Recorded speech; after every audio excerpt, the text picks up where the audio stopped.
What's going on, everyone? Welcome back here to another I can't say Xplane or P3D video this time, can I? That's right, we are in the newly released Microsoft Flight Sim 2020. As you can see, we are in the TBM 930. We are making our way into Orlando International Airport out of Miami Opelika this afternoon. Picked up the sim about 24 hours ago now, and still working my way around the, I was going to say the aircraft, but really around the sim. It is nothing like we have seen before, folks. That is for sure. Even the aircrafts that we think we are familiar with do not fly the same, both in a good way and a bad way. Obviously, they are default aircraft, so the things that you are used to, you're not going to be able to do or realize while you are in MFS, as well as in a good way. I think overall the flight dynamics are a lot truer to real life, or a lot more realistic than they are in the other simulators that we are used to flying. I have got probably a handful of negative things to say about the sim, but my overall impressions are definitely happy with the sim altogether. It's I think it's everything we've been waiting for or looking for. Let me level off here. That's the other thing. Autopilot does not work in the TBM for some reason, but we will figure that out at some point. So bear with me. I'm trying to actually fly and look outside and all that good stuff. So it does take a lot, especially when you are flying an aircraft that for some reason the autopilot won't engage. So I'll be popping in and out a lot, unfortunately, so bear with me. That is just what we have to deal with here with Microsoft until we get probably like a chase plane feature or something similar to that. Right now we are using the default camera views. They are very limited. You can set up custom views in the cockpit like you see me looking around and doing here, but you know, your external views and whatnot that you're generally used to is really missing from the sim, or it's there, it's just not easy to engage, to be honest. So we've got we're a bit handicapped here, but I will try my best to make this a decent approach, as well as a quick video here on, you know, kind of my expectations around or not expectations, but what I've been seeing with this sim. Let's level off first of all. 6,000. It was a little bit frustrating yesterday in trying to get things mapped and whatnot. It is, I don't want to say completely different, but it's different enough in the fact that you're not going to be able to just jump into this thing and fly there. If you're obviously, you know, used to doing things a certain way and making sure your mappings and all that are correct, it's going to take you a couple of hours to get stuff mapped, and it is just what it is. That's part of the frustration I think that I had. I think they could have done things a little bit better in terms of how things are mapped by default. It took a ton of time to try to move things around. And then the other frustrating part is the camera views. Like I said, there's a lot to be desired here, but we're making the best of it for sure. But other than that, man, the sim is fantastic. First of all, performance-wise, we are running on fully, or actually I did knock down one or two settings, but for the most part, we're running on Ultra. And when I did install the simulator and run the latest updates, it did say, hey, based on your rig and your hardware, we do recommend Ultra. So, you know, gave it a shot, and it is fantastic. No stutters, no hiccups, no anything like that. Not able to look at my frame rates. I think there's a program that folks are utilizing in order to view their frame rates on display within the sim at the moment, but I haven't had a chance to look into it and download it. Natively, there's no way to do that like you can in P3D and Xplane today, or FSX. But yeah, other than that, it's fantastic. We're here in northern Florida, or central Florida rather. This is Orlando, and ultra settings, and it's just fabulous. We don't have much weather here, but I can tell you I did play around with the weather settings yesterday, and it behaved exactly as if it was clear skies out. With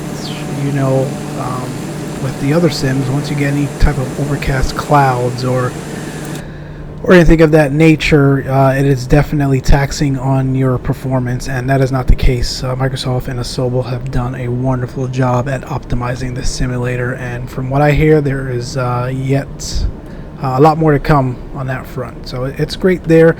The aircrafts, like I said, I've only flown the A320 so far. Not impressed, but it's default. It is what it is. I just wish it would at least fly properly, and we'll do another video here in a couple of days to actually showcase what that looks like. But it's let's just say it's not ready for prime time.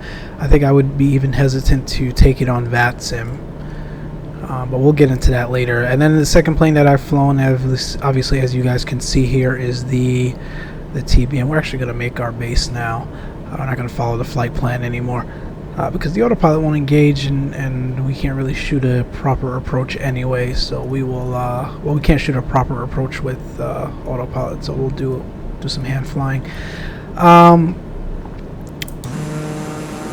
Yeah, other than that, guys, default airplanes, yes. The platform, I think, is what I'm most impressed with, obviously, and I think if we're obviously talking about what we expected from a platform standpoint, I can personally say my expectations have been met. It is truly remarkable, and it's one thing to be remarkable and look great, but it's another thing to look remarkable, be great, and also perform great. And we have truly never had that in a simulator before. We just haven't. It hasn't been there. We're making our base right now to 18 right. Again, really quick video. I just wanted to pop in, say hello, upload something really quick. We will go back to streaming here maybe during the weekend. Really haven't been on. I've been having some intermittent internet issues, as well as, to be honest, guys, I really didn't have the desire to fly Xplane or P3D that much the last couple of weeks. Once we started seeing, Microsoft Flight Sim 2020 really on the cusp and the edge of being released, and now it's released, and I will be back in it. We'll be back in it. We'll be back on YouTube streaming on Fridays and other days of the weekend, maybe some days during the week as well. We'll see. It just depends on what my schedule looks like, but it is great to be back.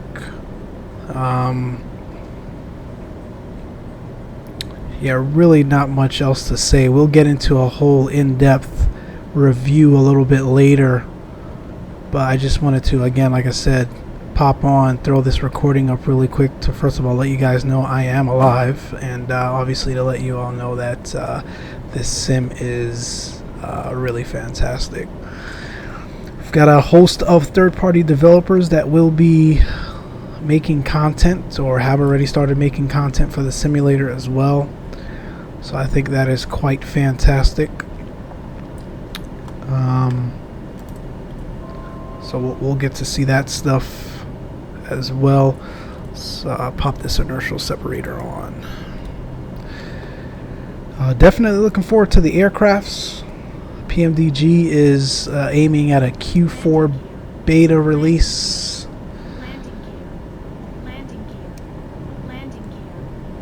Need the landing gear quite yet, but we will get it out to satisfy you.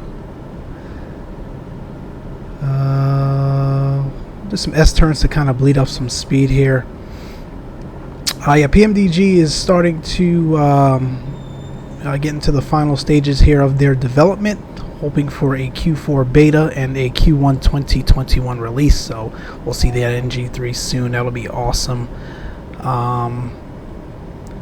And then we've got a whole bunch of scenery developers as well. ORBX has already released some products. Flightbeam, I think, has released some products, and everyone else, for the most part, the major players that we are used to in the other sims are right around the corner with their stuff as well. So truly looking forward to it.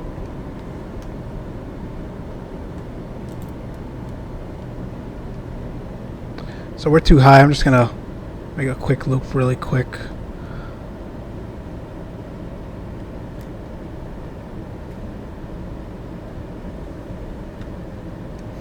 Got the power all the way back now. Plenty of runway, so I'm not worried about being running out of runway room here. But again, don't mind my flying. Again, I just wanted to pop up here, give you guys a quick view on, you know, what ultra settings looks like, what the TBM looks like a bit.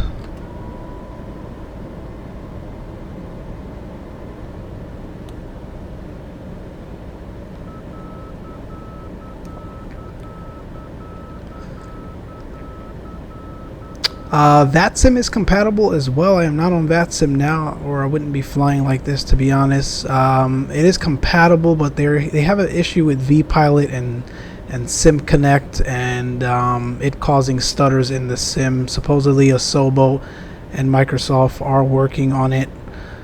I'll let the speed bleed off. Are working on it, so we should see that fixed shortly. At least we hope. Alright, we are down. Get the reverse out. So yeah, in the meantime, we are offline. We've got live AI traffic, and we'll be flying probably tomorrow finally with the guys there, John and Johnny. So we'll be back. Again, not sure when I'll actually stream, but we'll probably have a couple more recordings that I will upload for you guys. We're down at Orlando. Again, guys, fantastic sim. Everything that I was hoping for, at least. Those of you that have this simulator, feel free to let me know your thoughts and your input. But it's fantastic so far. Great amount of improvements required still, I think, especially in terms of some of the default aircrafts. But we'll get there. We certainly will. Again, I'll be back with a full review in either a stream in the coming days or another recording, which we'll do a full flight, and we'll talk about some additional items. But that's going to be it for us on this quick first look at Microsoft Flight Sim 2020 for me. I look forward to talking with you all here in the coming days. Until then, you all take care. We'll see you. Bye.